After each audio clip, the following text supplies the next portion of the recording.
Mais uma vez, estamos aqui na nossa escola dominical para estudar a palavra de Deus, como nós temos feito ao longo desses últimos tempos. Eu hoje vou dar uma pequena saída daquele nosso estudo que a gente estava sempre trabalhando ali, e vamos pegar aqui e fazer uma análise junto com os irmãos da carta do apóstolo Tiago, né? Então, como eu já dei uma pequena introdução na abertura da escola, Tiago é o irmão de sangue de Jesus, talvez seja o irmão mais velho, né? Logo abaixo de Jesus, e depois os outros irmãos vêm, né? E ele ficou como líder ali na igreja. Nós vemos ele em Atos capítulo 15, no concílio da igreja. Ele é o líder do presbitério, então ele era uma pessoa que tinha muita importância ali, como eu falei, pela tradição, né? O irmão de um rei, por exemplo, ele pode ser considerado ali um sucessor, mas ele era uma das lideranças. Tinha Pedro, tinha esse Tiago, tinha outros, né, grandes lideranças ali na igreja de Jerusalém. Nós lemos então o texto do capítulo 1 até o versículo 18 desta carta de Tiago. E nós já abordamos aqui algumas vezes algumas partes desses ensinamentos de Tiago, e nós falamos que ele trata do assunto da fé de um ponto de vista não inicial, mas de uma vida que já tem uma vida cristã, que já é mais conhecedora dos ensinamentos de Jesus. Nós vimos assim que ele é um cristão que está no meio da igreja de Jerusalém. Então muitos judeus já conhecem a lei de Moisés, já conhecem bastante o Antigo Testamento, e então ele fala a respeito da fé para esses irmãos, e para eles ele cita então o Antigo Testamento explicando algumas coisas. Por exemplo, como nós vimos aqui, existe então essa palavra aqui, paciência, né? Versículo 4 do capítulo 1. Tenha, porém, a paciência ou a perseverança, a sua obra perfeita. Nós já falamos para os irmãos outras vezes que lá em Abacuque, nos últimos versículos de Abacuque, se eu não me engano, está escrito assim: mas o meu justo, pela sua fidelidade, que é a palavra fé no Antigo Testamento, pela sua fé, pela sua fidelidade, pela sua perseverança, né? Constância em guardar as coisas de Deus, é que ele viverá. E então aí traz às vezes para a gente, para o religioso, essa ideia de constância no sentido de observar a lei e não se desviar dela. Mas nós vimos ali na história de Jó, como eu já abordei nas aulas passadas, que Jó, ele teve essa fé, essa postura firme, por ele confiar inabalavelmente em Deus, mesmo parecendo que Deus tinha abandonado, mesmo parecendo que Deus tinha se tornado contrário a Jó e começou a amaldiçoar a vida de Jó, e Jó perde toda a sua riqueza, Jó perde os seus filhos, Jó perde a sua saúde, e ele sente que isso está vindo de Deus, como se fosse um castigo, e ele não entende o porquê disso, ele não vê motivo na sua vida, ele sente-se julgado incorretamente, ou seja, um inocente que está sendo tratado como culpado, como se ele estivesse sofrendo uma injustiça, e ao invés de se revoltar contra Deus, ao invés de abandonar Deus também, falar, o Senhor me abandonou, então eu vou te abandonar. Ao invés de ficar com raiva de Deus, de se irar contra Deus, ele não tem essa atitude, mas ele permanece fiel à sua crença em Deus, na bondade de Deus. Ele permanece confiante na misericórdia de Deus, mesmo tendo vindo tudo contra ele. A esperança de Jó não é retirada de Deus. Ele tem firme na sua mente a convicção de que a única esperança está em Deus e que só Deus pode resolver os problemas dele. Ele não abandona Deus. Isso é fidelidade, isso é um posicionamento firme, isso é uma decisão firme, isso é fé, isso é a postura que a Bíblia está falando. Mas o meu justo viverá pela sua fé. E depois também vai falar, e se ele retroceder, a minha alma nele não vai se comprazer, não vou ter alegria com essa atitude dele. Então nós temos um outro caso na Bíblia, que é o caso dos amigos de Daniel. O rei fez uma estátua, ordenou que todos se prostrassem diante da estátua, então mandou, venham todos aqui, todo mundo aqui na frente da estátua, todo mundo vai se prostrar e adorar. E os amigos de Daniel não prostraram. Não fala sobre Daniel, talvez Daniel estivesse numa viagem para algum outro país, porque ele era um dos governadores, um dos cônsuls, uma pessoa importante no governo. Então nessa história não é citado a pessoa de Daniel, mas cita ali os 3 amigos de Daniel, Sadraque, Mesaque e Abdinego, são os nomes que eles receberam. E o rei fala, vocês vão adorar a estátua de ouro. E todo mundo prostra, mas eles não se prostram. E o rei fala, bom, como eu tinha prometido, quem não adora a estátua, não importa quem seja, eu vou lançar na fornalha de fogo. E aí falou com eles, e eles falaram, olha, se nosso Deus, a quem nós servimos, se ele nos quiser livrar da sua condenação de cairmos na fornalha de fogo, ele vai nos livrar. Se ele não quiser, ele não vai nos livrar. De qualquer forma, independente da resposta do nosso Deus, se Deus vai nos livrar ou não, se ele vai cuidar de nós ou não, independente disso, nós não vamos trair ao nosso Deus e abandonar a nossa fé. Nós vamos permanecer fiéis, e se tivermos que morrer pelo aquilo que nós acreditamos, nós vamos morrer, mas nós não vamos abandonar o nosso posicionamento firme, a nossa decisão de que Deus, o Deus de Israel, é o nosso Deus e que nós só adoramos a Ele e nós não nos prostramos diante de nenhuma outra divindade ou suposta divindade. Então o rei ficou furioso e mandou multiplicar o fogo. Falou, vamos acender essa fornalha 7 vezes mais. E aí então ele pegou aqueles 3 e mandou os soldados jogarem eles na fornalha. E quando os soldados foram jogar eles na fornalha, eles jogaram eles na fornalha, mas os soldados que foram incumbidos dessa atividade acabaram morrendo por causa do calor que estava muito grande ali naquela fornalha.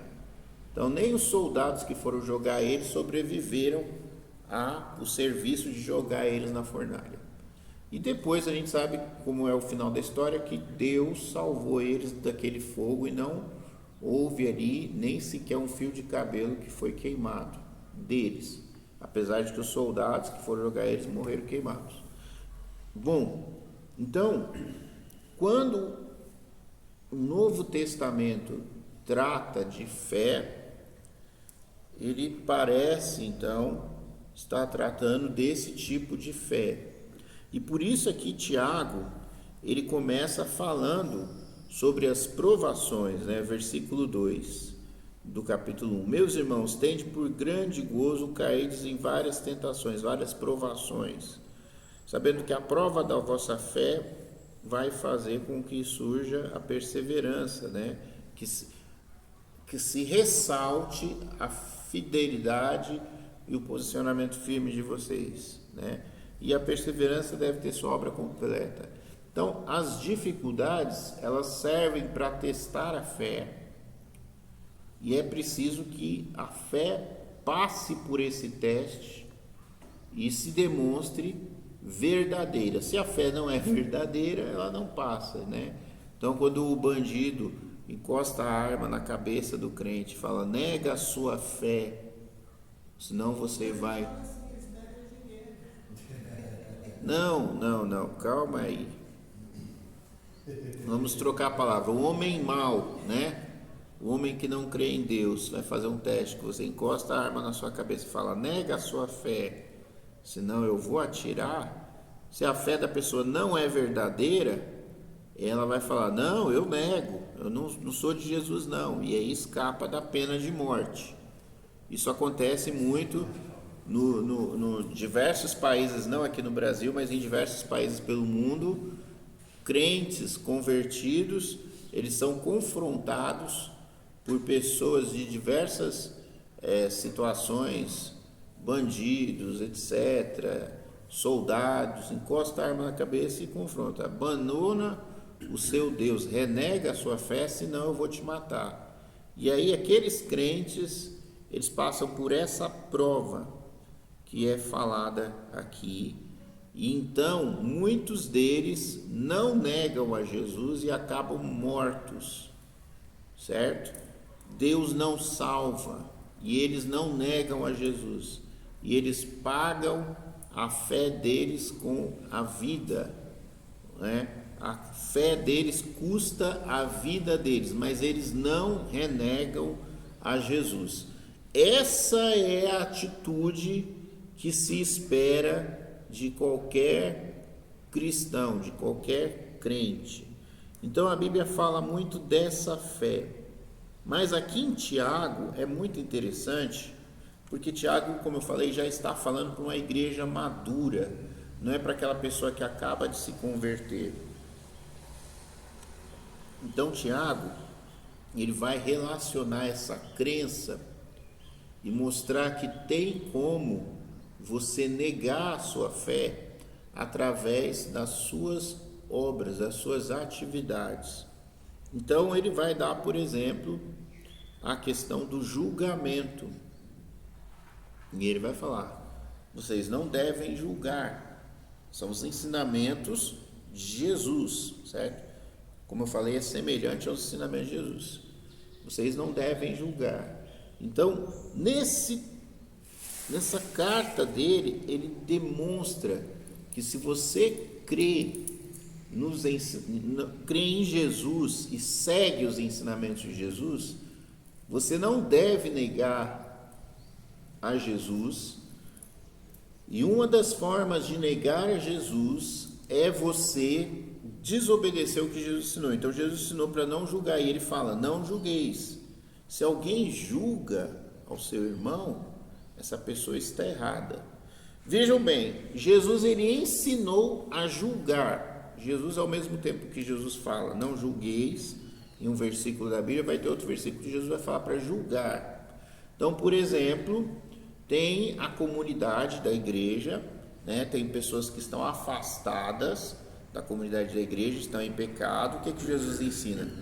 Você pegou o seu irmão no erro, você vai lá e conversa com ele.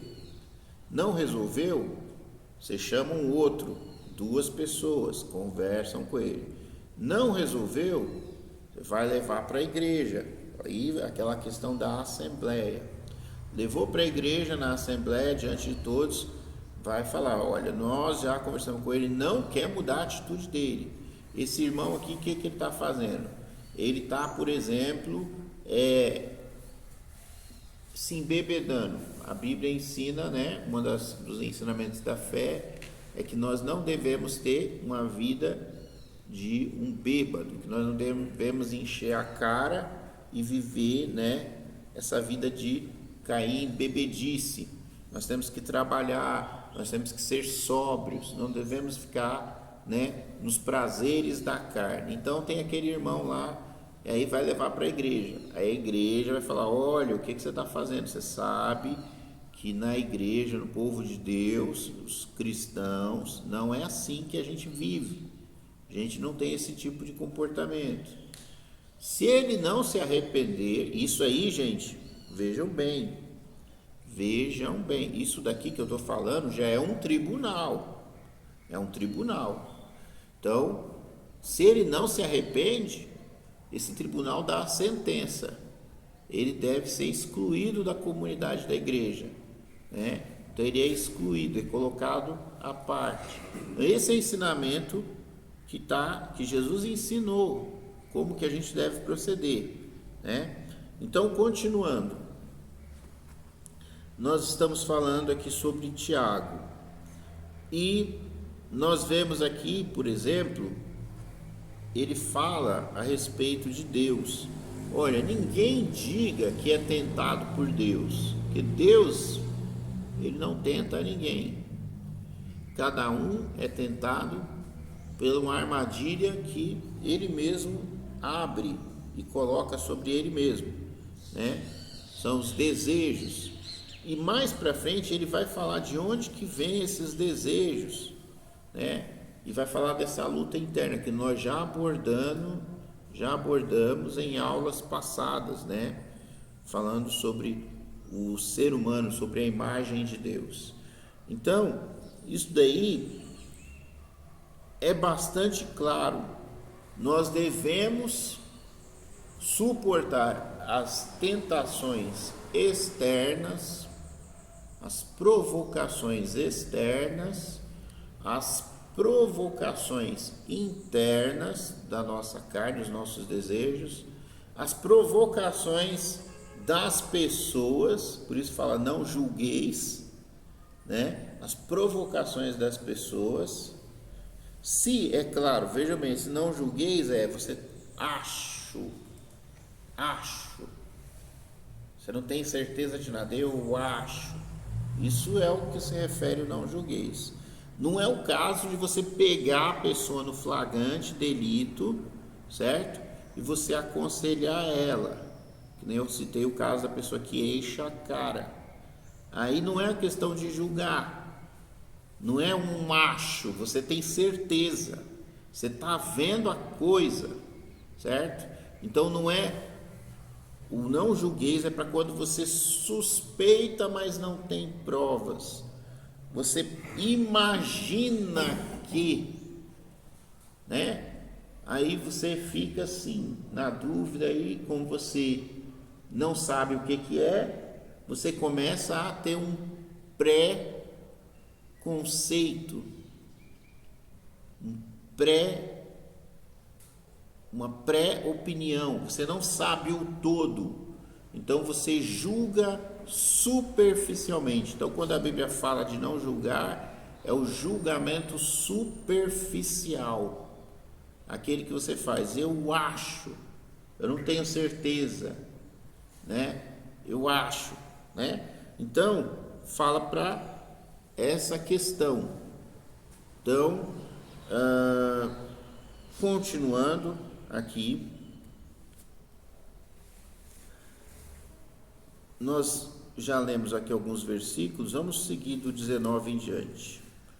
Sabei isto, meus irmãos, capítulo 1, versículo 19. Meus amados irmãos, todo homem seja pronto para ouvir, tardio para falar e tardio para se irar. Porque a ira do homem não opera a justiça de Deus. Pelo que, rejeitando toda a imundícia e superfluidade da malícia, recebei com mansidão a palavra em vós enxertada, a qual pode salvar as vossas almas. e sede cumpridores da palavra e não somente ouvintes, enganando-vos com falsos discursos. Então é aquilo que eu acabei de falar, né? Ele vai abordar a questão da fé pela questão da materialização da fé. É a fé mostrada no cumprir da lei. Só que não é a lei dos 10 mandamentos, é a lei dos ensinamentos de Jesus. Por isso ele fala, qual é o ensinamento de Jesus? Aprendei de mim, que sou manso e humilde de coração. E o que ele leu, o que a gente falou aqui? Sabei isso, meus amados irmãos, todo homem seja pronto para ouvir, tardio para falar, tardio para se irar. Então, no comportamento de Jesus, se nós observarmos os detalhes da história de Jesus, ele não era uma pessoa que ele vivia abrindo a sua boca e falando, e falando, e falando. Você vai ver que Jesus, ele era uma pessoa bem contida nas suas palavras. Você vai ver que Jesus, ele era constantemente provocado pelos fariseus hipócritas, e Jesus os suportava. Jesus dialogava com eles, havia debate. Jesus não dava as costas, falando, não vou nem ouvir vocês. Jesus, ele suportava aquela situação, aquela perseguição. Ele dava a cara à tapa. Ele mostrava quem ele era quando confrontado. Ele era desafiado e ele era uma pessoa com um domínio próprio incrível, porque ele era provocado de uma tal forma que, se fosse eu já ia tirar a minha espada, ia falar, quer saber de uma coisa? Vocês estão me dando muito trabalho, vou picotar vocês, né, um pedacinho para cada lado aí, e aí está resolvido o problema. Jesus tinha o poder para estalar os dedos assim e fritar todo mundo, tocar fogo em todo mundo, só estalando os dedos. Ele podia acabar com aquelas pessoas. Eu quero que os irmãos entendam. Ele estava na cruz, crucificado, e eles estavam debochando daquela situação. Se fosse eu, né, desce daí da cruz e nós vamos te aceitar. Aí eu ia descer da cruz, tá vendo aqui, ó? Eu posso, e quer saber? Vocês morrem. Pum! Né? Fazia todo mundo virar carvão, né? Porque para Deus, que Jesus era Deus, isso era extremamente fácil. Então ele foi tentado até o último momento, tentado no sentido de ser provocado. E o que o apóstolo aqui, Tiago, está nos ensinando é que não é esse o espírito cristão. E se você nega isso, você está negando a fé em Jesus. Então se espera do crente que ele não negue a fé, que ele demonstre fé quando ele é provocado e ele tem uma atitude igual a que Jesus ensinou. Quando te der um tapa no rosto, você vai dar a outra face. Se o teu inimigo tiver sede, você devia falar, agora que eu vou negar o copo de água para ele. Não, você tem que ser melhor do que o seu inimigo. O que Jesus veio para ensinar, o povo queria que Jesus destruísse os romanos, fosse o Messias guerreiro, e Jesus não, ele fala, olha, eu quero ensinar para vocês que vocês precisam ser diferentes daqueles que estão oprimindo vocês. Vocês estão nessa situação por causa do pecado. A guerra de vocês não tem que ser contra a carne e contra a sangue, mas vocês têm que guerrear contra o pecado.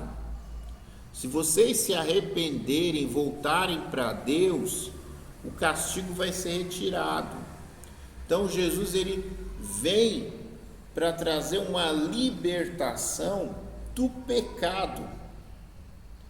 Então, de verdade, o Messias veio trazer a libertação, mas é a libertação primeiro do seu ego, de você mesmo.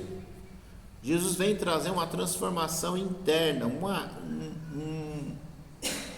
um reavivamento espiritual na comunidade de Israel. Falar, vocês estão na condição que vocês estão, porque vocês estão sobre o castigo, porque vocês quebraram a lei.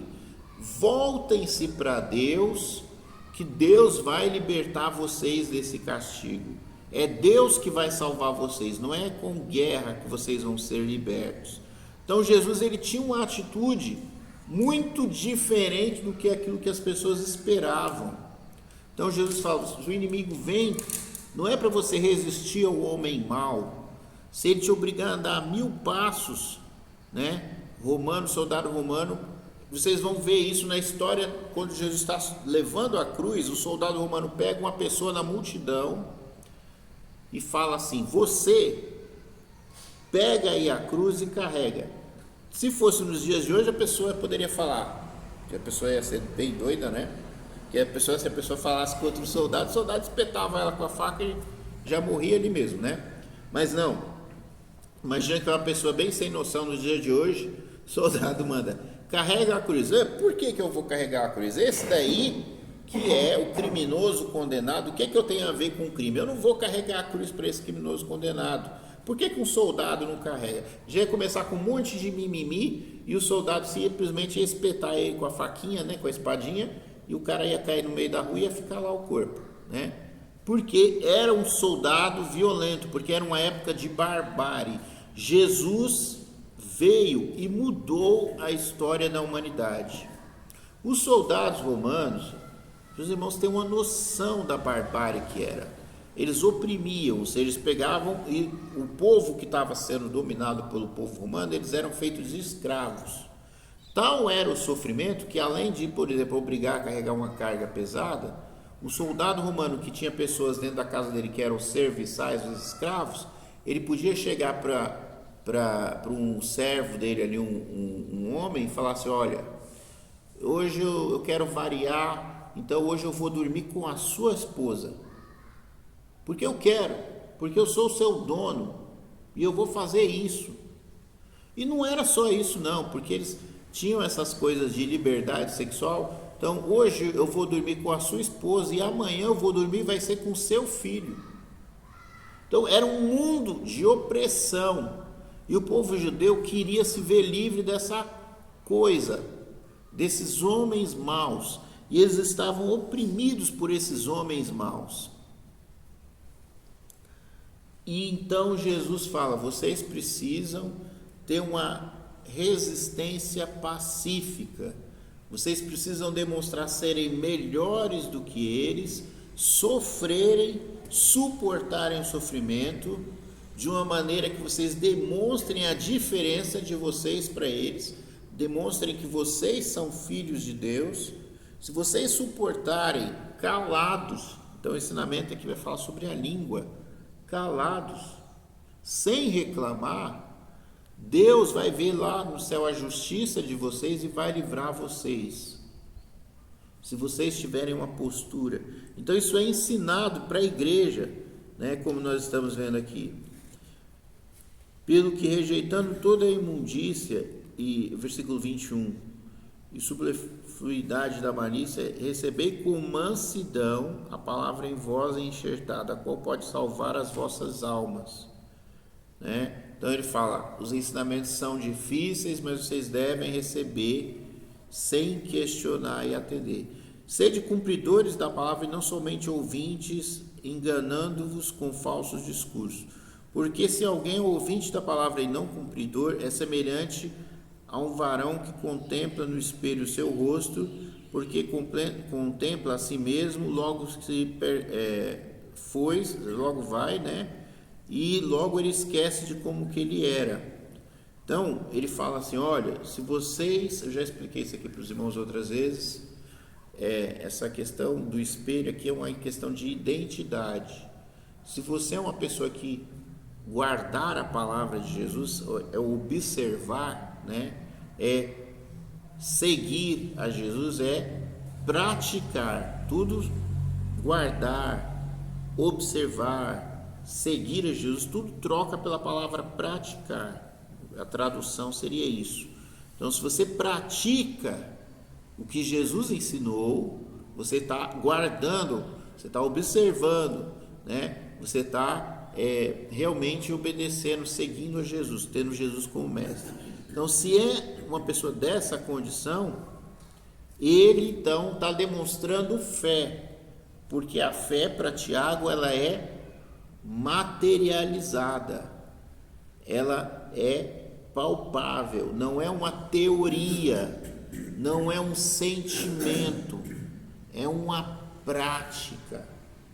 Ela se transforma em prática. Você tem uma fé, você tem uma conduta de vida, você tem um comportamento. Se você não tem o comportamento, é porque você não tem fé. Para Tiago, isso é muito claro. Esse é o ensinamento na carta de Tiago. Se você tem um comportamento de seguidor de Jesus, você tem fé em Jesus. Se você age diferente dos ensinamentos de Jesus, você não tem fé em Jesus. Não existe uma liberdade, como se prega nas igrejas de hoje em dia, de eu sigo a Jesus, eu tenho fé em Jesus, mas é do meu jeito. Não tem isso do seu jeito. Não tem isso. Ou é seguidor de Jesus porque é igual a Jesus, ou não. Então, Jesus ensinou, eu não consigo, é muito difícil. Então você não é seguidor de Jesus. Não, mas eu quero seguir Jesus. Mas você faz igual a Jesus? Não, eu não consigo. Então você não tem fé de verdade. Eu sinto muito, você precisa se converter. É o que Tiago diria.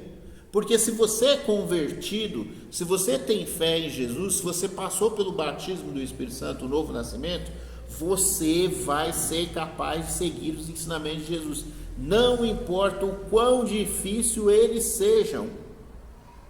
Ou você é igual o missionário que está lá no campo lá, e o cara vem e ameaça a integridade física do seu corpo, e você não nega Jesus, ou você age igual o missionário, ou você não se converteu, você não conhece a Jesus de fato. Se você é torturado e nega Jesus, abandona a fé em Jesus, você não se converteu.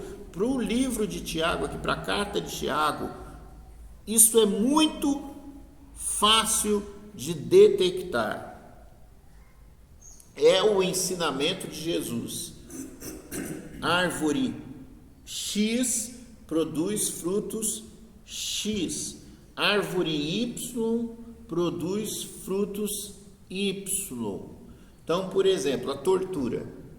Pegar de novo o exemplo do missionário. Peguei o missionário, sou torturador, oprimi o missionário, bati nele, espanquei, peguei aquele ferro na brasa e fui queimando ele assim, fazendo várias marquinhas, ele foi gritando de dor, negou a Jesus. Então, é como se eu tivesse sacudido a árvore e caiu os frutos.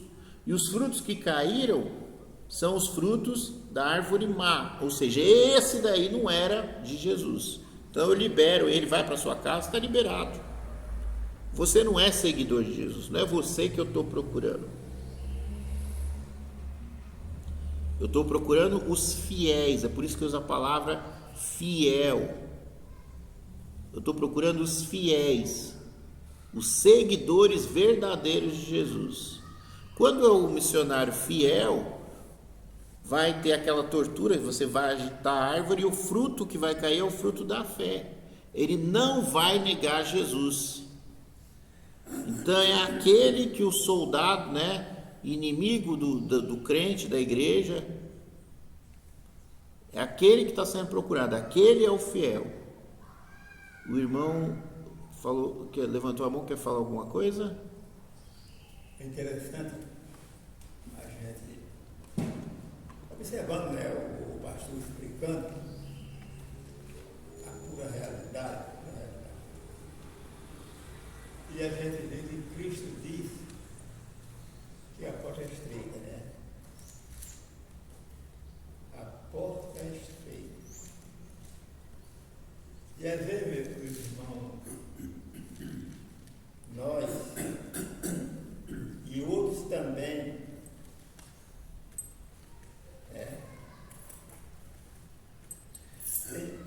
tem prazer e vive no prazer da porta larga. Não quer ser dominado pela palavra. A tristeza de muitas pessoas, o sofrimento de muitas pessoas. Às vezes, a razão é porque o prazer dele está mais na porta larga do que na porta estreita. Sim. E daí por diante, vimos aí com o pastor Nascimento, o Jó, outros homens, né, que sofreram, que não nega. Olha, a fé não nega atitude, procedimento, o desejo não nega. As palavras também, viu, pastor? As palavras também não negam. Infelizmente, inclinado na porta larga. Principalmente nesses dias que ele viveu. Com tantas pessoas que estão nas igrejas, outros saíram da igreja, outros, como um Diego estaria mostrando, um primo meu, que era da igreja batista, e deu uma vida, eu não sei se realmente é mesmo, eu não vi ele, mas já é no caminho da feitiçaria. Irmão, isso traz doença e lágrima. Sim. Isso traz doença, lágrima e sofrimento. O que a porta larga, o que a desobediência, os atos, não aprenderam a chorar nos pés de Cristo. Às vezes, um chora no pé de homens por aí. Uma coisa que é muito importante que a gente tem em mente é que, falando assim, parece que é uma responsabilidade da pessoa sozinha. Mas a proposta de Jesus, o que Jesus ensina é, se vós estiverdes em mim, não esse versículo, outro versículo de João: aquele que tem o meu mandamento e os guarda, esse que me ama, e se ele me amar, eu vou me manifestar a ele, né? E eu e o Pai faremos nele morada. Quando Jesus ensina isso, né, a fé, ela antecede esse momento em que Deus vem e faz morada na pessoa. Então, o primeiro passo é a pessoa ter fé. Mas quando a pessoa tem fé verdadeira, existe essa a atitude de Deus de vir morar na pessoa. E com Deus morando na pessoa, Ele vai dar a força necessária para a pessoa seguir naquele caminho de fé. Então, às vezes parece que a fé, ela é a força que a gente precisa para ter um comportamento igual ao de Jesus. Mas é algo como se fosse o inverso. É Deus, né, que alimenta a fé para que a gente siga em frente. A fé é a perseverança, é Deus que faz a gente. Por isso que você vai ter alguns testemunhos, alguma pessoa vai chegar para alguém e vai falar: você precisa ter fé, porque está falando de esperança, né? A fé é esperança. Então está querendo dizer, você precisa ter esperança, não desistir. Mas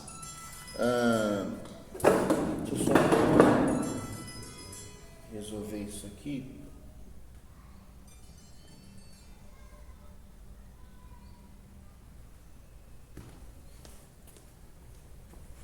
Mas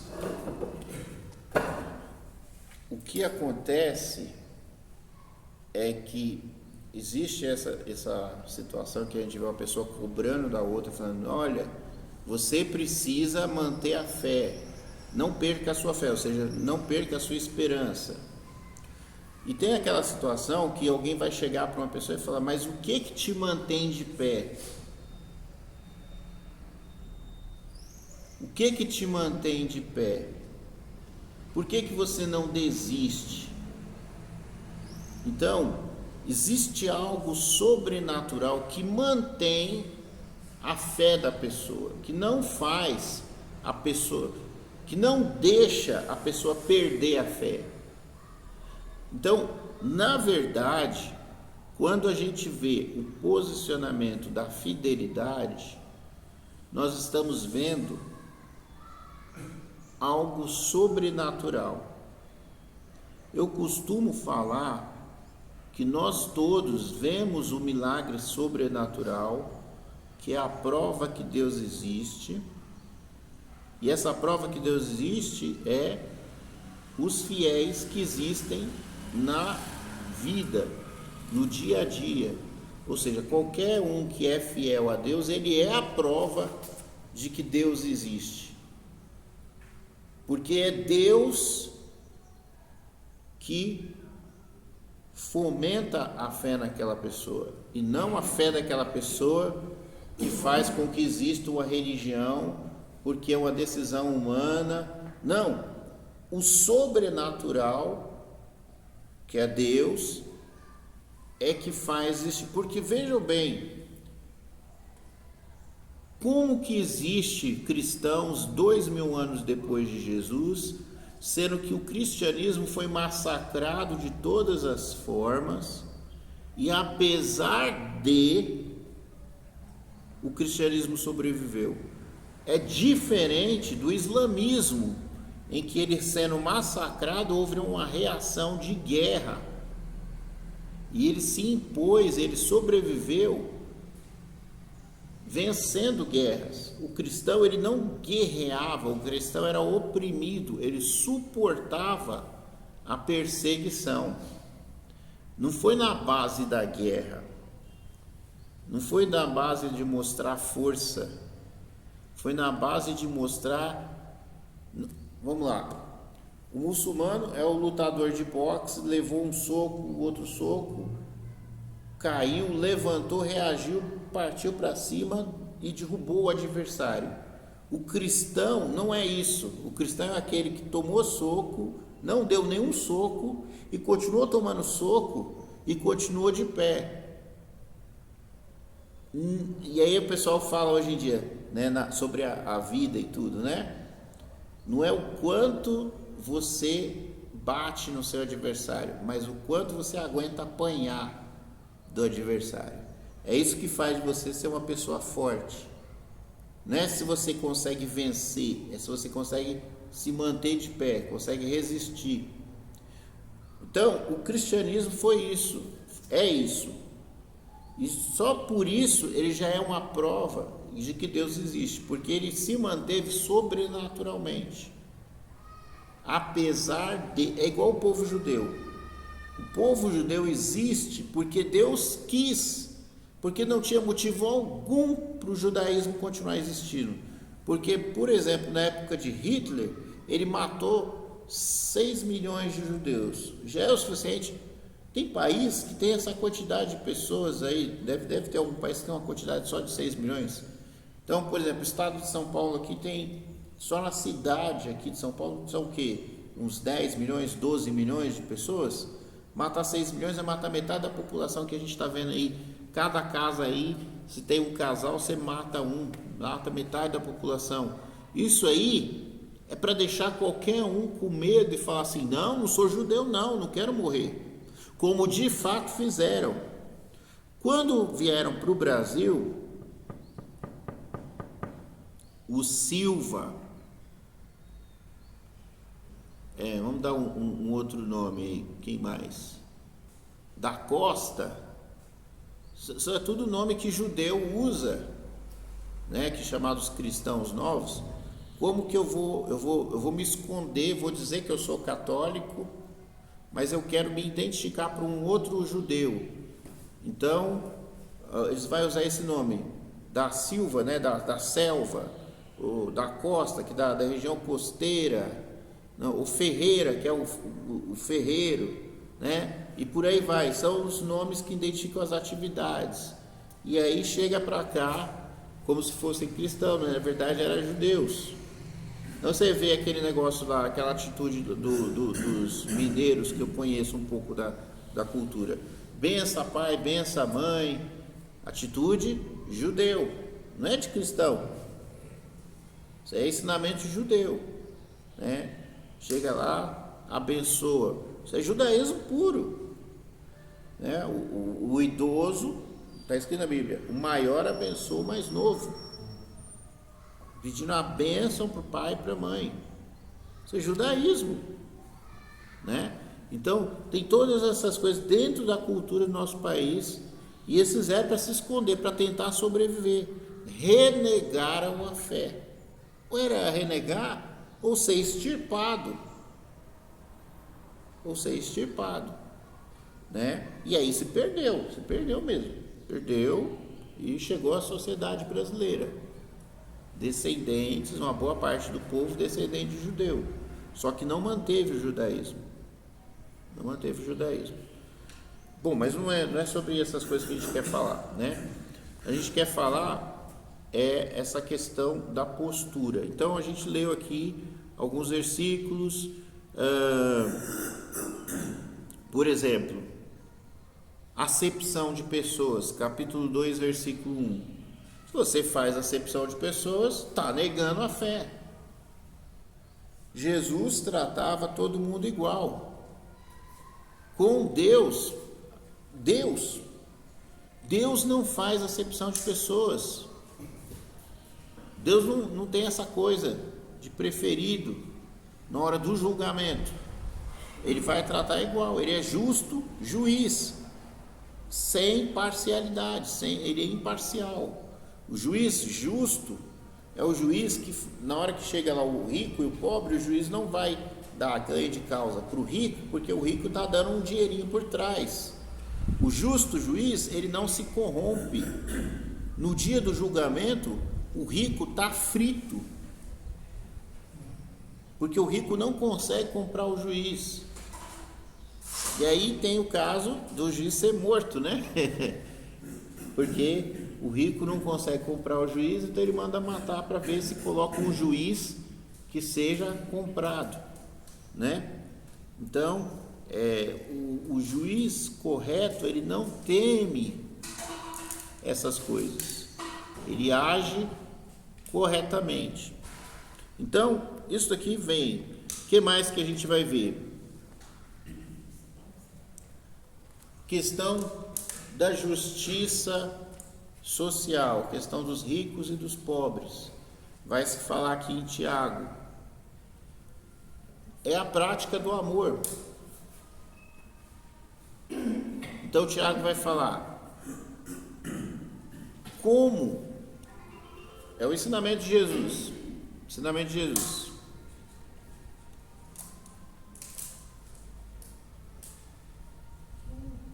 Dá a quem te pedir e não vires as costas ao que pedir que emprestes, né?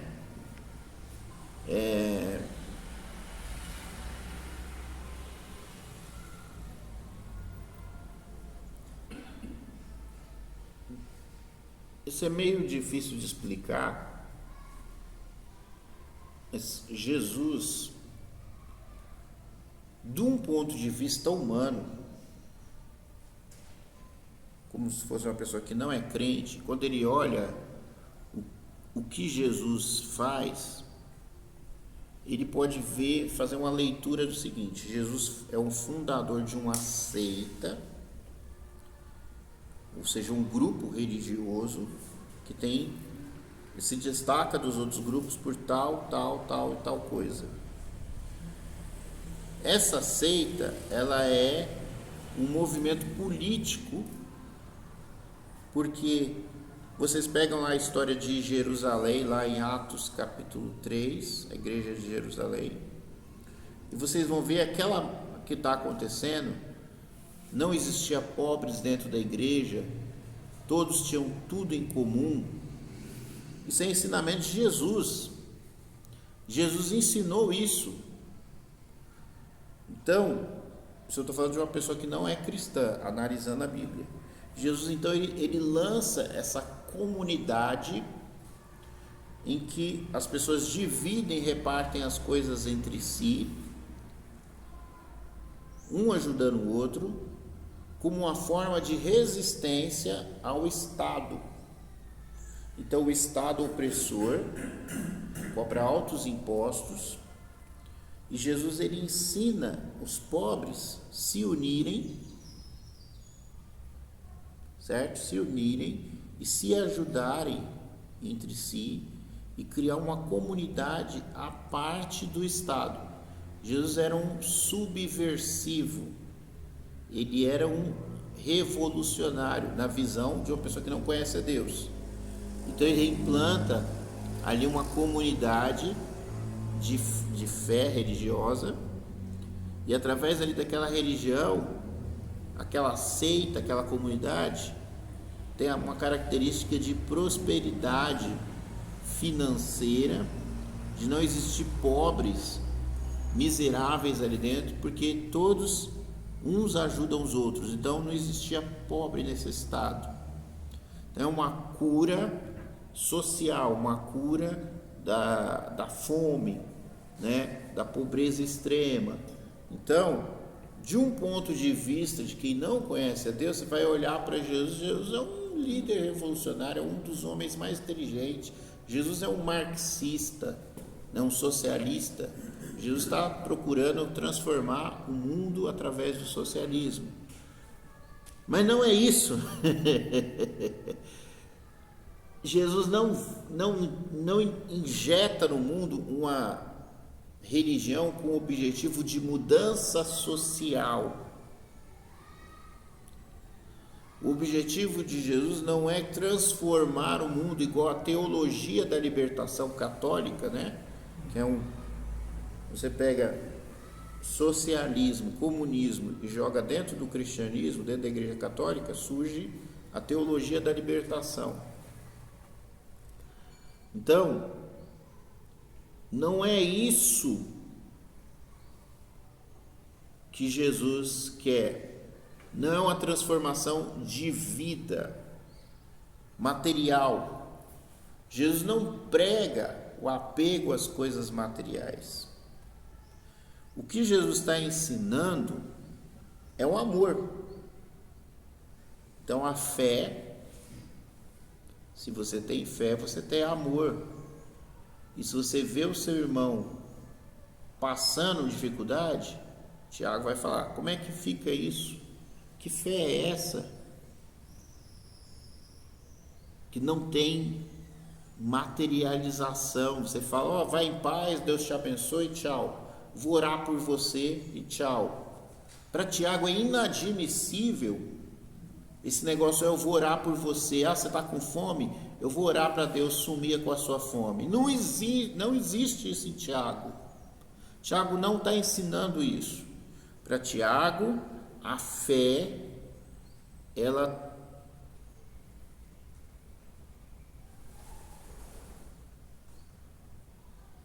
interfere na realidade. A fé não é uma filosofia, não é a sinagoga ali, vai usar a palavra sinagoga, né? Que é as sinagogas foram tomadas, as sinagogas inteiras se convertiram, então continuava usando o nome de sinagoga porque eram judeus convertidos ao cristianismo. Então nós vamos na sinagoga, continuaram indo na sinagoga, né? Então, o Tiago ele vai falar, quando chega alguém na sinagoga de vocês, no templo, no salãozinho de vocês de culto, né? E vocês têm parcialidade, vocês não tratam o rico igual ao pobre, vocês estão errados, vocês estão negando a fé. Se chega a pessoa pobre demais, passando fome, e vocês dizem, vai em paz, Deus te abençoe, vocês estão negando a fé, porque a fé, ela interfere na realidade, ela muda a realidade. Se você diz que tem fé, mas você julga o outro, você fala mal do irmão, você é uma pessoa irada, você é uma pessoa que tem a língua pesada, você não tem fé coisa nenhuma. A fé, ela muda, a fé, ela transforma,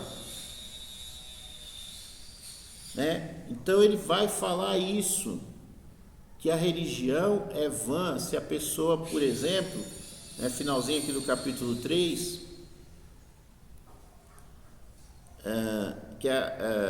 no capítulo 3, se eu não me engano, bom, tá aqui, não vou lembrar aqui exatamente, mas ele vai falar sobre a religião pura e verdadeira visitar os órfãos e as viúvas, como eu já expliquei para os irmãos lá na Bíblia, quando fala órfão e viúva, são as pessoas carentes na sociedade, os pobres, e refrear a língua. A pessoa diz que tem fé, mas ele não refreia a língua, não tem fé. A fé, ela manifesta-se através de uma mudança palpável, ela é vista na vida da pessoa. Então a pessoa vai falar que é um religioso, mas ele enche a cara? Não, ele é um religioso, mas ele é um mulherengo? Não. Então existia a ligação entre a declaração religiosa de credo e o fato.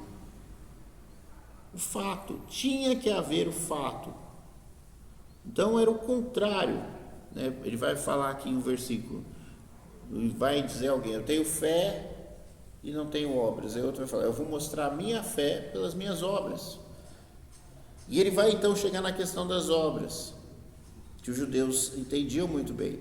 Eu mostro a fé pelas minhas obras, é pela minha prática diária, pela minha disciplina diária, pela minha prática diária, que é demonstrada, que é caracterizada a minha fé. É uma declaração de fé pelo ato, pela prática, e não simplesmente por um testemunho falado. É a declaração de fé pelo estilo de vida que a pessoa vive. É visível para a sociedade quem é o cristão, pela forma como ele vive. Então é pela forma, vai se falar diversas e diversas vezes. O corte de cabelo. Sabia quem era cristão pelo corte de cabelo. A mulher cristã não podia ter o cabelo curto, usava o véu. Por quê? Sinal de que estava em submissão, de autoridade e santidade. A sociedade inteira sabia. Então, era visível. Lá no Antigo Testamento, na vida do judeu praticante da lei, vai se falar de vestes sempre limpas. Sabia quem era o judeu? Que o judeu não andava sujo. Então, às vezes, a gente olha agora para o passado, a religiosidade das igrejas brasileiras, o pessoal andava todo bonitinho, todo arrumadinho. Isso daí tem origem religiosa. Não é uma cultura, algo assim que, isso daí é doutrina de homens, isso daí não vai levar ninguém para o céu. Isso daí é prática da vida cristã. Isso daí é prática da vida cristã. Não se espera que o cristão ande todo bagunçado. Não se espera. O que estão construindo nos dias de hoje é um evangelho pervertido. É um cristão que você só sabe que ele é cristão pela teoria que está dentro da cabeça dele, porque você não consegue diferenciar na prática. Você só vai saber se a pessoa é cristã se você perguntar, ela falar, eu sou cristão, porque você não vê diferença nenhuma entre o que serve a Deus e o que não serve a Deus. O que serve a Deus e o que não serve a Deus, os dois fumam, os dois bebem, os dois têm um monte de tatuagem, os dois vão para o motel com a namorada, não tem diferença. E o que o Tiago mostra aqui é que a fé, ela é algo expresso no real, no mundo real, não é uma teoria, não é um discurso, não é como diz o pessoal hoje em dia, não é uma narrativa, você constata os fatos, né? Tem indícios de crime, né? Então a fé, ela deixa rastro, não é uma coisa da boca para fora, né? É que nem o irmão Moisés chegou ali com a camiseta do Brasil, né? Como você sabe que o cara é brasileiro, que está na época de Copa? O que aconteceu? Estava na época das eleições, a gente não viu, mas chegou na época da Copa, apareceu um monte de verde e amarelo. Por quê? Porque é o que caracteriza o povo brasileiro. Gosta de futebol e torce para o time do Brasil. É quando você vê o que é ser brasileiro. E todo mundo se junta, todo mundo veste verde e amarelo, sem vergonha nenhuma, pega ônibus, tudo, vai para o serviço, os patrões. Isso é uma cultura, isso a gente só vê no Brasil, certo? Então é isso. Isso demonstra na prática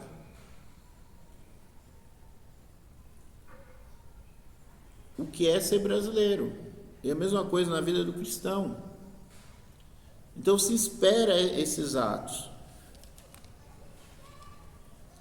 E aí vai falar principalmente sobre a guarda da língua.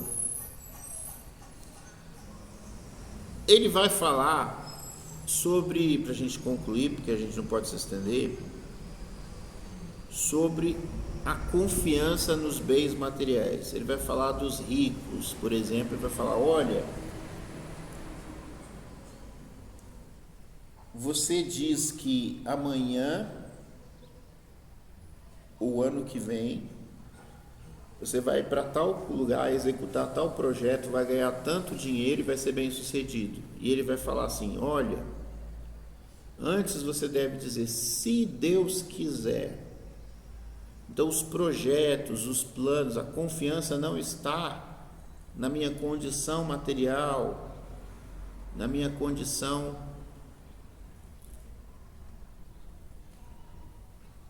por exemplo, no nosso país hoje, a condição política favorável do país. O país pode estar na miséria econômica. Se Deus quiser, nós vamos ser prósperos. apesar de tudo. Porque a nossa confiança, a nossa vitória não depende da condição social do nosso país.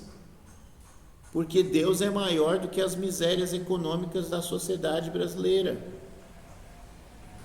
E isso é fé. Isso é posicionamento firme. Isso é não dar o braço a torcer. E isso é fé. É você agir com confiança de quem dirige a sua vida é Deus. E outra coisa, o inverso. Tivesse tudo indo muito bem, o país prosperando, você não ia sair planejando as coisas sem consultar a Deus. Por quê? Porque não importa o quanto o vento esteja a favor de todos no Brasil, você só vai ser abençoado se Deus quiser. Porque se Deus não quiser, você não vai. Não adianta. E eu pego isso aí como um exemplo muito grande.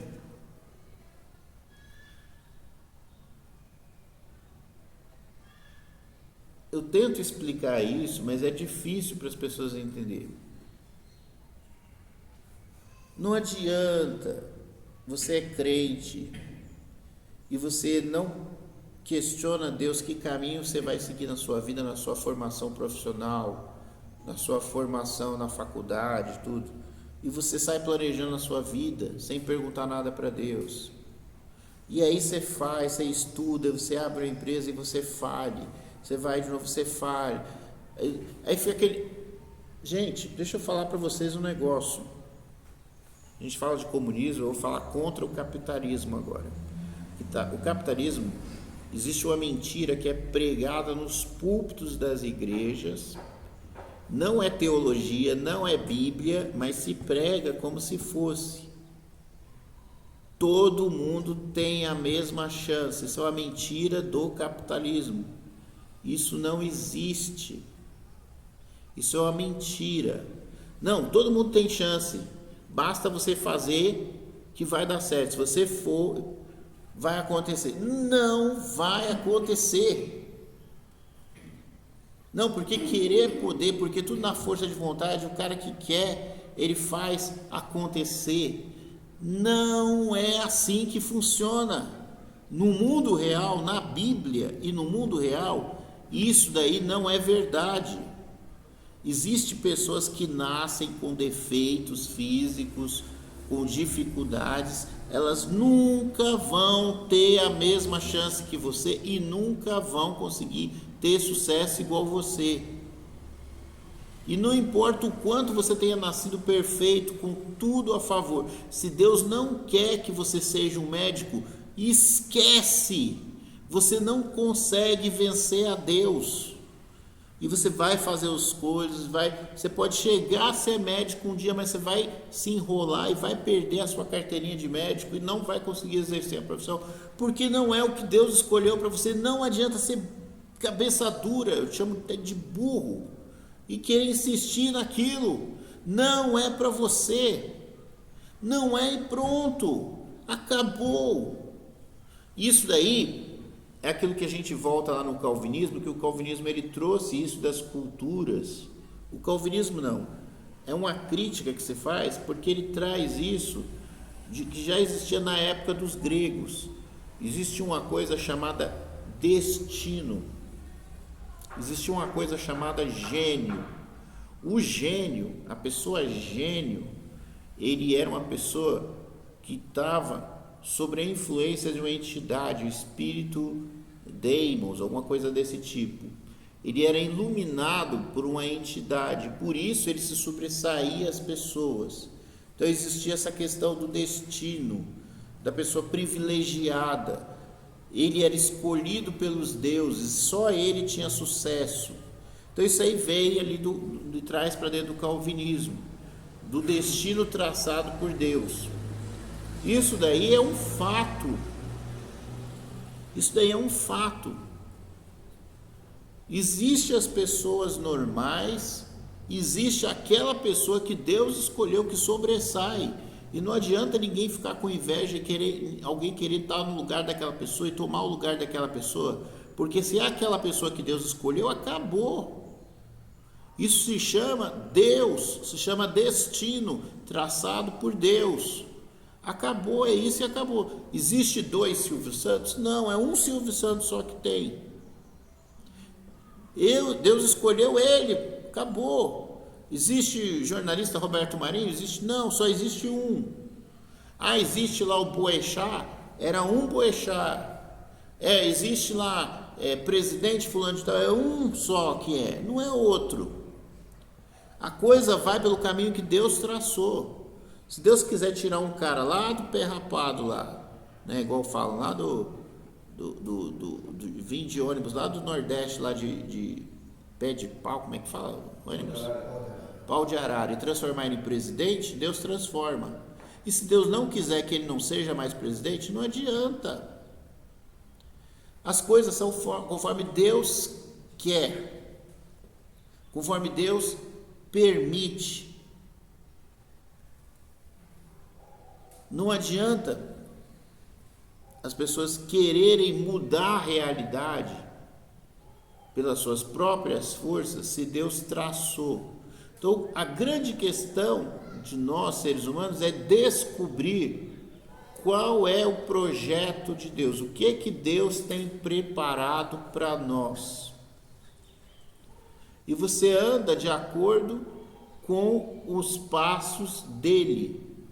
E se você anda de acordo com os passos dele, você é bem sucedido, você é abençoado. Mas se você se revolta, então Deus escolheu lá para o povo de Israel naquela época, o povo judeu, está sob a opressão dos romanos. O que Jesus falou? Aguenta, vivam corretamente e aguenta, não tem saída. É a vontade de Deus sobre vocês. Aguenta firme. Um ajuda o outro e aguenta firme. Se vocês forem fiéis a Deus, mostrarem arrependimento, se arrependerem, né? Deus vai libertar vocês. Foi isso que Jesus trouxe para as pessoas. Então, então é uma mentira. Não. Se você trabalhar, se você se esforçar, você vai progredir. Se Deus não quiser, não vai. E ponto final. Não tem conversa. Não, mas o sol nasce para todos. O sol nasce para todos, a chuva chove para todos, mas Deus, Ele é quem decide os rumos da história na sociedade. Lá no Antigo Testamento tem um versículo que diz assim: é Ele quem estabelece os reis e é Ele que faz cair os reis. Ou seja, não é uma pessoa que chega ao poder pelas próprias vontades e nem que ela fica no poder pelas próprias vontades. É o caso, por exemplo, dos impérios. Deus falou na lei: se vocês forem desobedientes, vocês vão ser entregues escravos a outra nação. O povo foi desobediente, foram parar no cativeiro. Quando Deus falou acabou o cativeiro, eles voltam. É Deus que determina, não tem conversa. Então, se Deus determinar agora nesse mundo que a China e a Rússia vão dominar o mundo, acabou. Eles vão dominar o mundo, eles vão mandar míssil lá na Europa, vão mandar míssil nos Estados Unidos, e o mundo vai ficar tingido de vermelho. Não vai ter para ninguém. É lógico que eu imagino que isso aí já seria o apocalipse, né? O fim do mundo, né? Mas e se Deus não quiser? Não importa o quanto eles tenham exércitos, importa o quanto eles tenham dinheiro, o quanto eles tenham feito o mundo de refém, não vão conseguir, né? Então tudo é Deus que determina. E a questão nossa é saber o que é que Deus tem preparado para o futuro e aceitar e caminhar, dançar conforme a música, porque não existe outra alternativa. E isso é fé, porque quer esteja bom, quer esteja ruim, nós somos do Senhor. Se vivemos, para o Senhor vivemos. Se morremos, para o Senhor morremos. Então, quer vivamos, quer morramos, somos do Senhor. Esse é o apóstolo Paulo. Paulo falou isso. A nossa vida não nos pertence, pertence a Cristo. Ele faz dela o que Ele quiser, né? Então, irmão, vou dar a palavra para os irmãos para a gente encerrar. Pastor, irmão, também. Interessante essa colocação bíblica, acho que citou aí, e vimos que uns de acordo com a vontade de Deus e o caminhar, o procedimento, mesmo em tempo de crise, de fome, ele é vencedor. Sim. Ele vence. Sim. Ele vence porque a fé dele, a confiança em Deus não muda. Outros não foram. Não venceram. Eu fico analisando quando Jesus Cristo curou os leprosos, e Jesus disse assim, e não foram 10, e não foram 10, né? Foi 10 leprosos? Foi 10. E não foram 10, onde estamos nós? Deus, eu vejo que Deus espera do homem a gratidão. Ser grato a Deus. Então, é real que aquele homem foi curado, o homem voltou a agradecer, foi curado, e seguiu a Jesus. A vitória foi certa. Então, quando o homem não reconhece os benefícios, o pastor até perguntou sobre isso aqui, né? Que o homem, que Deus dá ao homem a oportunidade, a chance de ele na vida espiritual ou em qualquer área, ele ser bem sucedido, igual a pastor falou, isso ninguém tira dele. Ninguém tira dele. Mas se ele não tem essas qualidades, ele sofre. Ele não reconhece o amor de Deus. Ele é um homem também sem fé. Ele vive como o outro vive por aí. Então, sofrendo. Eu lembro, e já li também, para me ajudar, que quando o povo de Israel estava no Egito, as pragas não chegaram na casa do povo de Israel. Chegou em todo o Egito, está na casa do povo de Israel, não chegaram. Não chegaram. E o povo de Israel, eu vou esticar a história, venceram, foram vencedor. E viram com os próprios olhos o que aconteceu com o rebelde, com o descomprometido, com aqueles que infelizmente vivia de uma maneira que não louvava, não glorificava a atitude dele, o procedimento não glorificava a Deus. Então, na nossa vida hoje, a gente vem saber agradecer o que Deus nos dá. O direito, a oportunidade de louvar a Deus, de reconhecer a grandeza de Deus, a misericórdia de Deus, o amor de Deus, enfim, toda a história, o benefício da nossa família. Como Deus gosta e tem prazer de abençoar uma família. Deus tem prazer em ver a nossa família abençoada. E às vezes, o pecado, a Bíblia diz, né? O pecado faz divisão. É barreira entre o homem e Deus. Para que nós seja abençoado, Sim. próximo, aceito, temente. Né?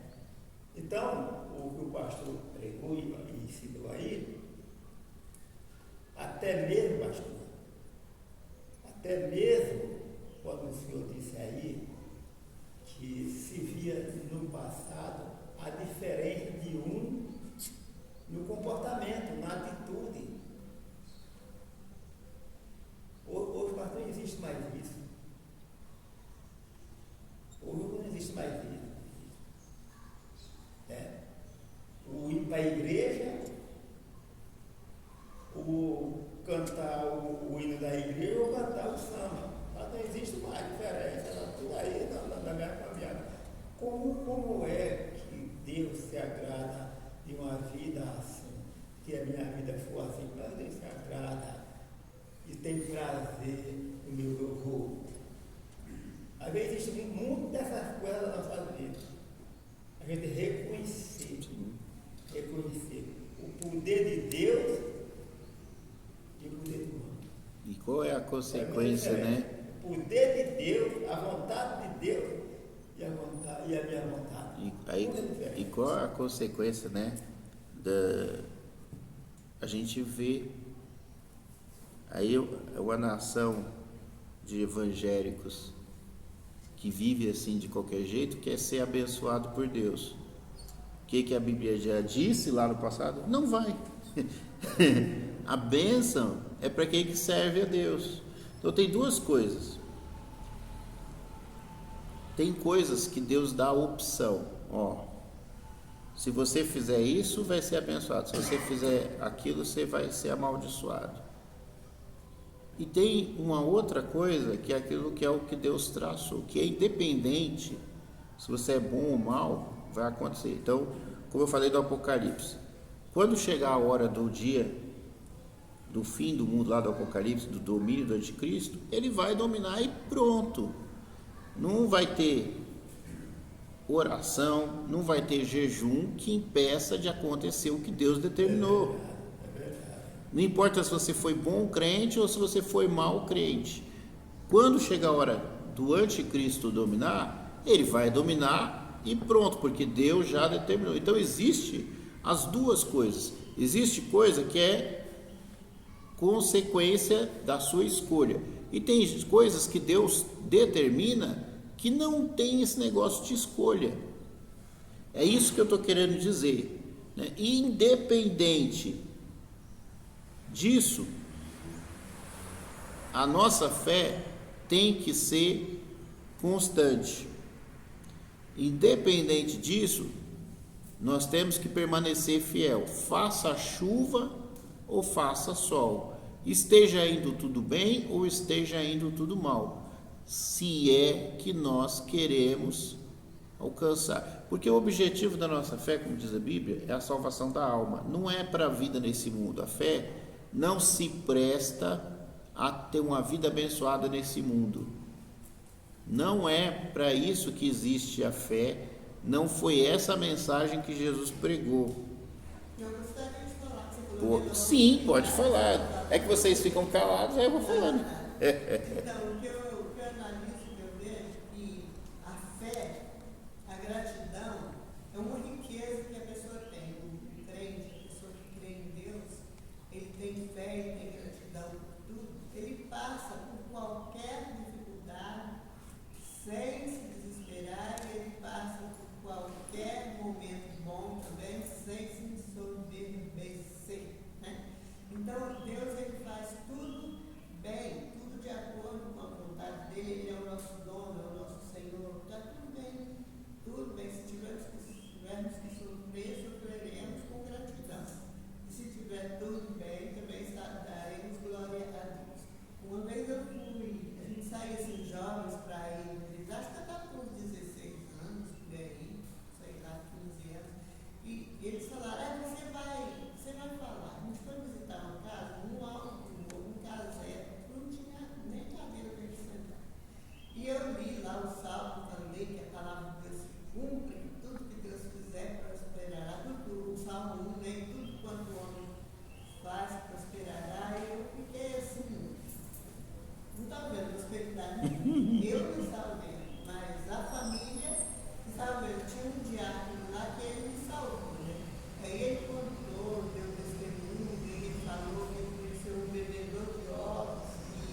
observar, você fala, né? A pessoa não tinha cadeira, ela não tinha nada, mas ela era feliz ou não?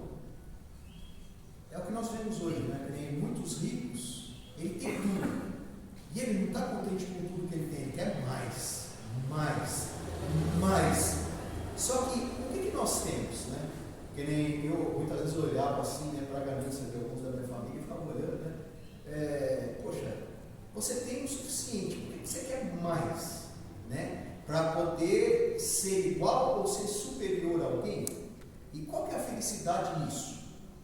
Porque com o pouco que você tem com Deus, é tanto que você observa que a morte vai vir, vai te ceifar. Você levou o que dessa terra? Né? Eu ficava aí, veio o falecimento da minha mãe, eu fiquei olhando, né? Até a perna dela não pôde acompanhar o corpo dela. A perna dela foi sepultada antes, porque teve que ser amputada. Então, qual o prazer em ter? Né? Qual é essa ganância? Lógico, você precisa ter a sua casa, o seu automóvel, o seu telefone, para você ter um certo conforto, sim. Mas e o índio que não tem nada disso e é também feliz? Ele vai para a mata pelado, um arco e uma flecha rústica, ele caça o alimento, ele colhe o alimento das árvores, os frutos ele colhe e ele é feliz ali na nação dele. Né? Então, assim, você se pergunta, para que querer mais? Eu não tenho tudo que quero, né? Aí vamos para a frase do caminhão, que é o que você viu lá naquela casa. Eu não tenho tudo que eu quero, o que eu gostaria de ter, mas eu sou feliz com tudo que eu tenho. Eu gostaria de ter um governo X ou um governo Y, mas é a vontade de Deus, como você acabou de falar. Né? Eu estou vendo aí meus primos, né, que são muito religiosos, aí você para e começa a questionar, são religiosos. Porque, eu já falei, gente, qual que é o nosso objetivo? Não é crer em Deus? Não é confiar em Deus? Por que vocês debatem tanto? Por que vocês não, ele não vai assumir ou ele vai assumir? Não é esse o questionamento. Qual que é a vontade de Deus? Então nós não estamos em paz com o que Deus quer? Então eu prego uma coisa, mas estou fazendo outra. Então é esse o nosso objetivo? Vamos ser felizes, baseados no que Deus nos dá, no que Deus nos possibilita, clamando, exaltando, glorificando, porque Ele já nos permite o fôlego da vida. Por que eu vou estar preocupado com o amanhã, se Ele já disse para mim, olha, vivo hoje, o amanhã a mim pertence, não é isso que Ele nos dá? Né? Então esse é o ponto, né? Sou feliz com tudo que eu tenho e dou graças a Deus porque Ele já me permite o fôlego de vida, Ele me permite ir e vir, Ele me permite falar. Aí eu olho para aquele que eu vi ontem um rapaz numa caminhada que eu estava fazendo aqui nessa rua Maravilha, ele apoiava em dois suportes à mão e se arrastava. Aí eu lembrei até de Mefibosete, né? Aí eu falei, poxa, mas ele é feliz. Ele estava ali tranquilo, seguindo o caminho dele. Eu caminhando, observando ele se arrastando, mas ele estava na felicidade dele. E eu vivendo a minha. Dois mundos diferentes, eu posso andar, ele se rasteia, mas ele tem a felicidade que eu tenho, ou talvez tenha mais do que eu tenho. Né? Então, a gente deve estar atento ao que Deus nos proporciona, ser feliz com o que Ele nos permite, lembrando que Ele está no controle, então eu tenho que ter paz. Aí eu, serenamente, posso dizer que Deus dá fartura, mesmo num lugar que você não vê fartura. Porque aquela pessoa talvez é mais feliz que eu, que tenho algo mais olhando, né, na matéria. Mas ela espiritualmente está muito mais feliz que eu. Né? Então a gente louva a Deus por tudo isso, por essa grandeza de raciocinar dessa forma, em ver tudo, contemplar toda a beleza que Deus deu, ciente que Ele pode tirar, como Ele deu para Jonas uma sombra e tirou. Nós somos felizes. É isso que nós temos que ter, essa tranquilidade em Deus. É isso que eu acho que falta para muitos cristãos hoje. A fé, às vezes as pessoas, não dentro das nossas igrejas, mas lá fora, às vezes as pessoas ligam a fé com prosperidade. Ou seja, o milagre da prosperidade é a prova da existência de Deus para essas pessoas e de que a fé é real, que a fé tem sentido. Mas a fé, ela não aponta para essa vida. Isso que está sendo pregado, esse evangelho da prosperidade, que assim como a teologia da libertação é uma coisa humana, né? Isso não faz parte do que Jesus pregou. Jesus pregou sobre o reino de Deus. E ele falou: meu reino não é desse mundo. Olha, eu vou para o Pai preparar lugar para vocês e vou buscar vocês. O que a Bíblia ensina não é para essa vida. É para você conseguir passar por essa vida e alcançar o objetivo lá do outro lado. Não é aqui e agora, né? E sobre essa questão que o irmão falou dos momentos políticos, né? É como o irmão falou. Nós temos que aceitar o que for determinado por Deus. E o que for determinado por Deus vai se fixar e nada vai mudar, né? E agora é claro, né, que na maioria dos evangelhos, se isso acontecer de ficar do jeito que está, é porque já chegou a Apocalipse, já é o fim de tudo. O pastor quer falar, pode falar, pastor. Na verdade, os crentes, na maioria de hoje, se perderam no tempo. Os crentes se perderam no tempo. A igreja, considerando de modo geral, ela se perdeu no tempo. Então, ela perdeu a característica dela, a função, por que a igreja foi eleita para este mundo, a finalidade. Então, os pensamentos cristãos hoje estão diferentes. Então, tem um monte de gente lá em Brasília, por exemplo, né, que estão lá manifestando, fazendo culto, cantando, louvando a Deus e querendo que as vontades deles sejam feitas. Isso é uma maneira errada. A gente tem lá o Ariovaldo Ramos, por exemplo, Batista, né? E Renê, não sei das quantas Batista, e tem que ter um monte de Batista nesse meio também, não é só os pentecostais, não. Tem um monte de pessoas que pensam dessa forma e pensam errado. Eu sinto muito, mas penso errado. Perdeu a característica da igreja, como que a igreja deve pensar, voltar para o ensino e viver como igreja, na dependência de Deus para tudo. Então eles estão assim. Ainda ontem eu estava no casamento do meu sobrinho, eu estava conversando com o casal da Brasil para Cristo. E a irmã, muito ativa, assim, se sente que ela é ativa na igreja, oficial da igreja espiritual, vou pensar dessa forma. E os pensamentos deles, né? Eu falei: irmã, me desculpe, mas eu tenho que desconcordar de você.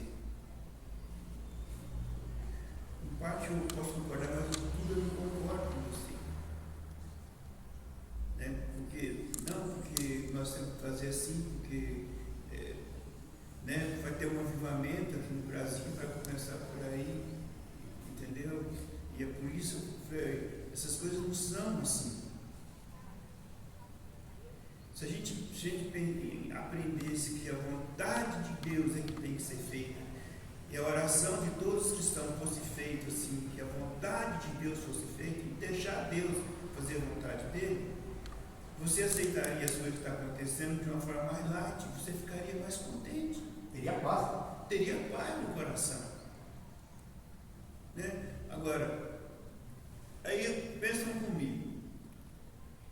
E se não acontecer o que esse povo está esperando? E se o seu jejum e as suas orações não forem respondidas e o Bolsonaro continuar governando o Brasil por 4 anos? E se isso não acontecer? E se isso não é da vontade de Deus? Não vai acontecer. Como é que vai ficar a fé desses queridos? Eles vão continuar tendo fé em Deus ainda? vão continuar crendo que Deus vai mudar a situação, porque eles querem que mude. Os irmãos percebem como a igreja se envolveu tanto nisso que perdeu O foco que é Cristo. perdeu o foco que é pregar o Evangelho de Jesus, que é pregar a fé, que é pregar o amor, que é confiar em Deus. Você acha que Deus vai mudar se Ele determinou que as coisas vão acontecer desta forma, Ele vai mudar agora? Pode ser. Então as pessoas não pensam e querem mudar as coisas. Ele foi chamado para ser política, para poder defender isso, defender aquilo. É isso que a gente sempre fala, a igreja foi levantada com ambição. Pregar o Evangelho a toda criatura. Não importa se é rico, se é pobre, né? Mas é para todo mundo pregar o Evangelho, para a salvação da alma, para levar esses cidadãos para o céu, senão para fixar e ter tudo que querem aqui na terra. Então, existem muitas coisas erradas nisso. Né? Então, depois aí começaram a chamar para ir lá para o campo, lá para poder fazer o casamento, aí não foi possível terminar a conversa com esse casal. Mas o que a gente observa é isso, que eles estão alvoroçados porque querem que a vontade deles seja feita. Não, que a vontade de Deus seja feita. Se Deus não quiser que, por exemplo, o Lula assuma o governo, ele pode até sacar ele, levar ele embora. Deus é soberano, Deus tem tudo. Então, a gente fica assim, se batendo nessas coisas, sabe? Que não traz para nós paz e nem felicidade. Por quê? Porque os crentes estão divididos nos pensamentos espirituais. A Bíblia pouco importa. Perdeu a unidade, O que né? ensina que pouco importa, o que se mostra para a gente entender, pouco importa. O que importa é a minha vontade, é o meu querer, eu quero assim. Né? Todo mundo queria que a seleção do Brasil Se estivesse hoje lá, né? ganhasse. Vai falar que esse menino joga bem, já não Joga. perder, pronto, acabou. Tem que voltar para casa, tá lá. Para encerrar, Pastor, só uma palavra. Mas pensar dessa forma que o senhor está falando, não é espiritualizar tudo, por exemplo? Porque assim, eu penso, eu independentemente de ser um cristão, eu faço parte da sociedade. Eu sou humano, faço parte da sociedade. Então eu não posso, como, eu sou cristão, eu tenho que ouvir tudo calado, tenho que ouvir as coisas erradas sendo feitas e eu ficar calado. Não posso. Não, Entendeu? Aí tem a questão, por exemplo, as pessoas falam em Brasília questionando algo. Peraí. Eles têm algo a questionar, eu também tenho, todo mundo tem. Aí quando eu penso dessa forma, que eu como cristão eu não posso falar em Brasília, eu posso estar de frente ao quartel, de frente a onde quer que seja, levantando uma bandeira, questionando, aí eu estou espiritualizando. Não, eu sou cristão, a minha parte não é aqui, eu não posso. Não, e a geração futura que vai depender desse país, que precisa viver nesse país. Porque nós estamos vendo o que está acontecendo nos países vizinhos. As pessoas já não têm mais onde correr, entendeu? Já não tem mais onde correr. Por quê? Deixaram as coisas caminhar de uma forma que foi levando, e aí chegou um ponto que não teve mais retorno. Agora eu vou questionar um pouco. Poder, você pode. E deve, né? E deve. Você tem liberdade. Mas se você pedir, se você tiver a sua consciência como cristão, que existe um Deus que faz todas as coisas, Sim, e que se Ele quiser Ele vai fazer, se Ele é que luta por mim, se Ele que é o meu guerreiro, Ele é o general. se Ele que é o general, se o exército é dele, mas hoje não pode mais falar que Cristo não é general, né? Hoje não pode mais falar que Cristo não é general. Não, nós podemos. pode. Eu posso. Eu afirmo. Eu afirmo também. Eu afirmo. Mas é um pouquinho Não sei. Sim, mas não. Quando nós pensamos assim, igual o irmão pensa, irmão, desculpe a minha sinceridade, mas nós estamos querendo nós mudarmos. O povo pode mudar a situação e não muda. Não muda. Entendeu? Se o comunismo tiver que entrar no Brasil através do PT, Vai ser. se Deus deixou isso acontecer, irmão, prepare-se, porque isso vai acontecer. É aquilo que o pastor está tentando explicar ali, né? Se Deus determinou assim, vai ser assim. Quando eu digo, quando a igreja, se a igreja estivesse realmente orando por a situação, é diferente do que você está levantando uma bandeira e gritando, é assim que tem que acontecer, eu quero assim, eu não quero que entre comunismo. Não, Deus falou, eu quero. Aí o João fala, não, eu não quero. Sim, mas aí, nesse ponto eu não sei se Deus quer ou não quer, eu tenho que a luta. Mas se não acontecer, amém. Amém. Porque ele está querendo dizer o seguinte, que quando a gente tem fé em Deus, a gente crê, né, que Deus resolveu o problema. E quando você crê que Deus resolveu o problema, você se sossega.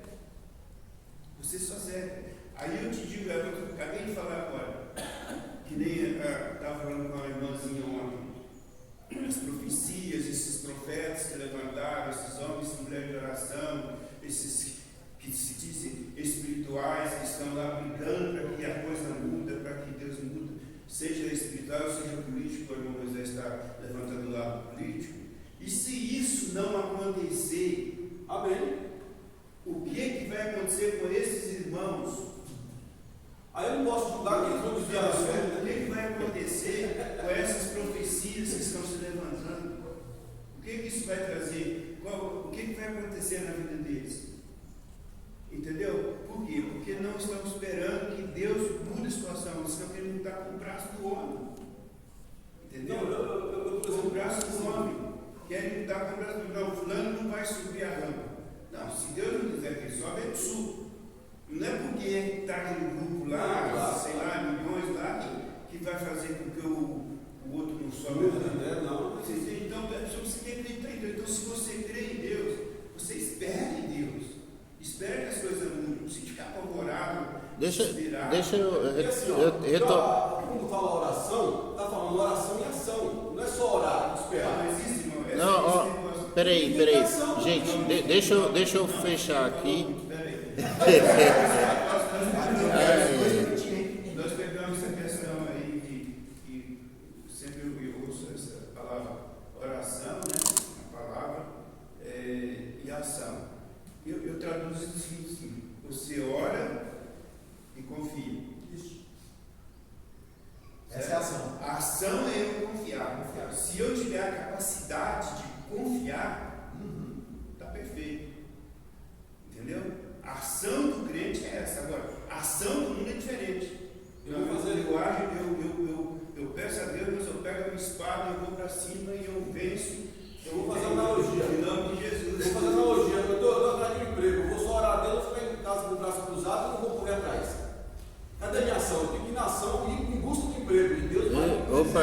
Opa, peraí, mas calma aí, ó. Deixa eu retomar aqui, ó. Deixa eu só. Não, eu sei o que o irmão vai falar. Só um pensamento, eu vou falar. Eu vou falar de Davi. Qual foi a ação de Davi com relação ao filho dele que estava para nascer e parece que ia ter um probleminha, aí ele jejuou, ele orou, ele confiou, a criança morreu. Ele confiou. Aí ele levantou, sacudiu a poeira, agora eu vou comer. Ele confiou. Aconteceu a vontade de Deus. Tancredo Neves, todos tinham expectativa. Ele subiu ao poder. Ele se consagrou presidente, mas não como posse. Deus não permitiu. Tinha um motivo. Qual que é? Eu não sei. Mas tinha um motivo. Ele não Deixa eu finalizar aqui, ó. Se assumir, é a vontade de Deus. Se não assumir, não é. Finalizar. Deixa eu falar para vocês, ó. As coisas não são exatamente assim como o irmão falou, irmão Moisés. Porque é esquisito. Mas se Deus quiser, Sim, será que ele precisa? você não precisa nem sair para procurar emprego. O emprego te procura. Eu te falo, aconteceu comigo. Tá? Isso é estranho, mas acontece. Agora, deixa eu só para finalizar, eu não vou nem dizer se é A, se é B que está certo, eu não vou entrar nessa questão, eu só vou, infelizmente, eu não queria tocar nesse assunto, mas eu vou passar um panorama para os irmãos do que está acontecendo no mundo. O mundo está numa mudança de eixo de poder. Sempre foi os Estados Unidos que encabeçou tudo.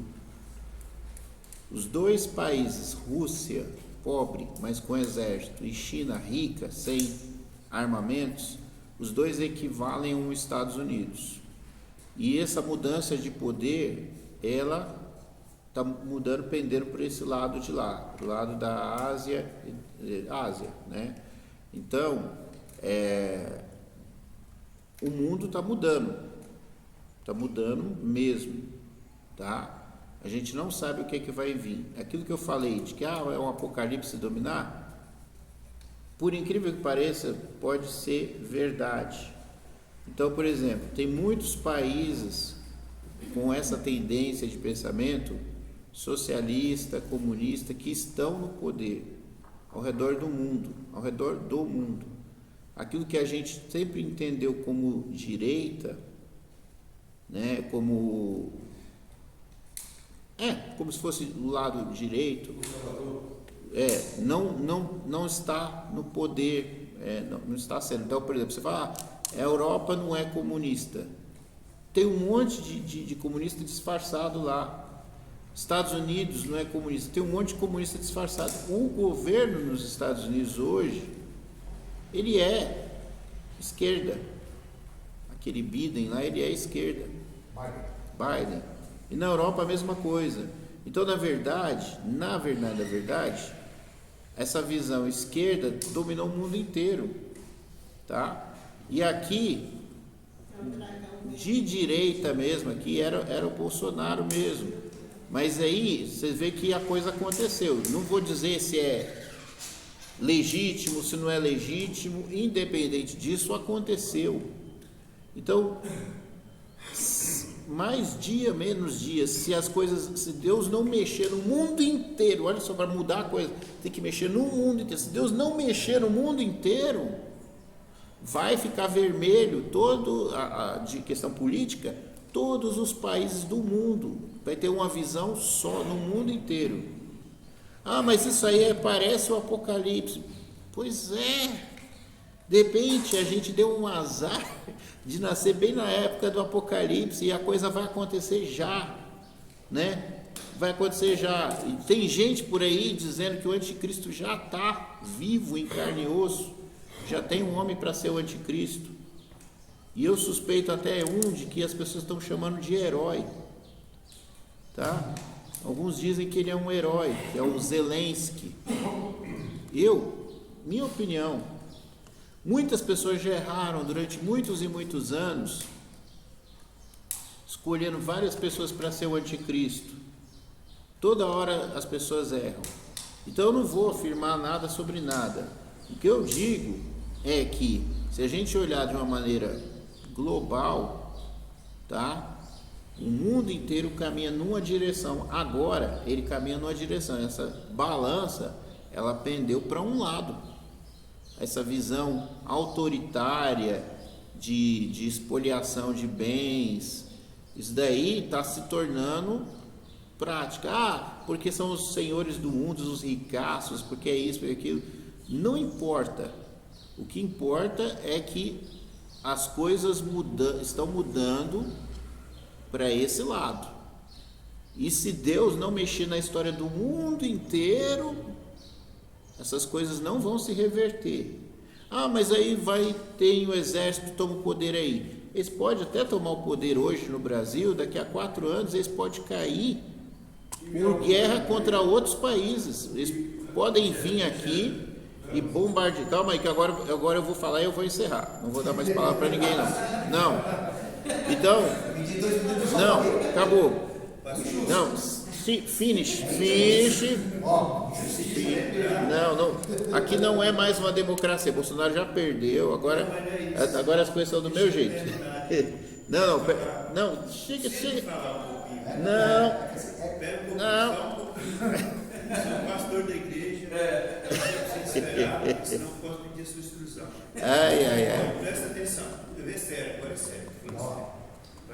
sério. Essa questão que o senhor falou é a geopolítica. E todos nós aqui somos adultos e nós conhecemos bem a Bíblia. E nós sabemos que vai ter uma hora que vai ter um fim. E a Bíblia fala do governo mundial. O senhor não usou essa palavra, né? Mas a Bíblia fala do governo mundial.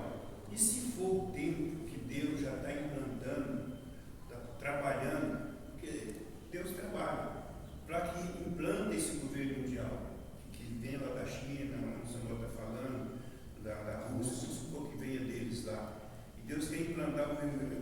só um líder lá por 3 anos e meio que vai governar o mundo inteiro. Todo mundo vai achar bonitinho, vai falar, agora tem paz, segurança. Aí aquele homem do pecado que está lá, aí depois de 3 anos e meio, ele volta escrito em Colossenses. Ele volta contra tudo que está no mundo e começa a acabar com tudo. Será que não está chegando esse tempo? É isso que eu estou falando, irmão Moisés. A gente tem que olhar porque a Bíblia ensina. É isso que eu estou tentando dizer. Não é que eu sou a favor de Lula, a favor de Bolsonaro, a favor de qualquer coisa, não. Eu não estou nem aí com esses caras, por nenhum deles. O que eu estou falando é o seguinte: eu preciso de olhar o nosso olhar para a Bíblia, para o que está nos ensinando as coisas e ficar firme no Senhor. É isso. É só isso. É só o que eu Tá bom. Então, como eu estava falando, mesmo que o exército tome o poder hoje, e ele aguente firme durante mais alguns anos, se não mexer no mundo inteiro, vários exércitos vermelhinhos do mundo inteiro oprimem aqui, o exército Então, cai. você tem que pensar o seguinte, que Deus não vai mudar os planos dele. Não, né? Mexer no mundo inteiro, fala, não, eu não vou. Eu Não. não vou mudar os meus Porque planos. tem fé e ação. Ele tem um relógio Não. dele que está contando o tempo. É. E nós pregamos isso, nós pregamos a volta de Cristo. E para que isso voltar, essas coisas têm que acontecer. Ou nós confiamos na Bíblia, senão nós fechamos. Eu preferia que não acontecesse agora, sinceramente. Não é que eu peço que não aconteça agora. Mas sabendo o tempo de Deus. Mas a gente não vai parar porque não sabe se é o tempo ainda. não tem como saber. Esse é o problema, né? Por exemplo, um anticristo. Não é um problema, é uma solução. Não, então. Porque se tivesse Não. tempo, tava Tá bom, chega. Vamos lá, ó. Última questão para os irmãos. Já houve na história da humanidade um anticristo, uma época igual a essa, há 100 anos atrás, foi Adolf Hitler, certo? Já houve Nabucodonosor. Então, o mundo quase, ele queria dominar o mundo, antes dele teve outros que tentaram dominar o mundo, e eles eram vermelhinhos, tá? Mesmo sendo de direita, era vermelhinho. Não deu certo? Não aconteceu daquela vez. Pode ser que uma hora eles consigam. Vai saber se é dessa vez agora, nessa onda? Pode ser que não seja dessa vez. Pode ser que ainda dê um atraso aí de uns 100, 200 anos. Eu não sei. O fato que o pastor está querendo dizer é que quando for, vai ser e acabou. Não vai ter oração, não vai ter jejum, não vai ter reclamação que mude isso, tá? Agora vamos encerrar então, vamos fazer a oração. Eu vou pedir ali para o irmão Pedro fazer a oração para a gente encerrar o culto dessa manhã. Pai, com certeza, Pai, o plano sonoro, Pai, a noite culto, meu Pai, a pastor tu vai pregar, meu Pai, dá nosso Pai, para o nosso lado, meu Pai, em nome de Jesus, amém. Amém. Então vamos para casa. Amém.